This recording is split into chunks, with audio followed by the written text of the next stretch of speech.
Al-Miski, pemuda soleh yang mengeluarkan bau harum dari tubuhnya. Dikisahkan, Al-Miski merupakan seorang pemuda sederhana yang berprofesi sebagai pedagang kain keliling. Meski hanya seorang yang sangat sederhana, Al-Miski diberkahi paras yang gagah dan rupawan, sehingga tidak sedikit orang yang terpesona oleh sosoknya. Dan tanpa ia ketahui, ada seorang wanita muda cantik yang sangat tergila-gila padanya. Hingga suatu hari, ketika berkeliling menjual kainnya, wanita tersebut memanggilnya ke dalam rumah mewahnya. Setelah Al-Miski masuk, wanita tersebut pun ikut masuk dan mengunci pintu rumahnya. Alih-alih membeli kain dari Al-Miski, wanita tersebut justru mengajak Al-Miski untuk melakukan zina bersamanya. Namun, bukannya tergoda, Al-Miski justru teringat akan pedihnya siksa Allah dan ia menolak ajakan tersebut. Tetapi, semakin ia menolak ajakannya, wanita tersebut semakin tergila-gila kepadanya.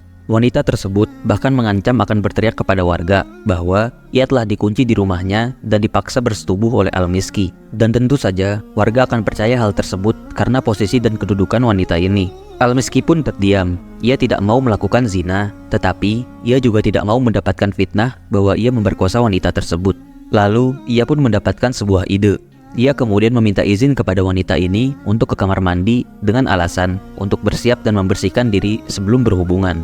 Wanita ini pun sangat gembira dengan hal tersebut dan mempersilakannya.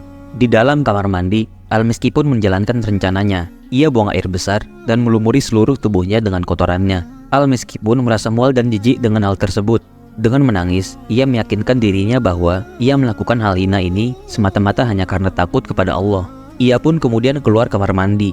Dan tentu saja, wanita tersebut merasa jijik dan muak melihatnya. Wanita ini pun mengusirnya dan meneriakinya gila. Al-Miski pun keluar dari rumah tersebut dengan berlagak seperti orang gila, agar warga yang melihat dapat memaklumi keadaan yang terjadi. Ia juga meninggalkan dagangannya yang belum laku dan segera berlari menuju rumahnya. Sesampainya di rumah, ia segera membersihkan tubuhnya dari kotoran. Dan ketika ia keluar dari kamar mandi, seketika wangi harum terpancar keluar dari tubuhnya. Wanginya pun dapat tercium dari jarak beberapa meter. Karena ketakwaannya, Allah menganugerahkan tubuhnya dapat mengeluarkan wangi yang harum. Dan karena hal inilah, pemuda ini dijuluki Al-Miski, yang artinya si wangi atau seseorang yang harum. Kata miski atau misik sendiri juga selalu berkaitan dengan hal-hal yang harum dan wangi. Contohnya seperti parfum misik.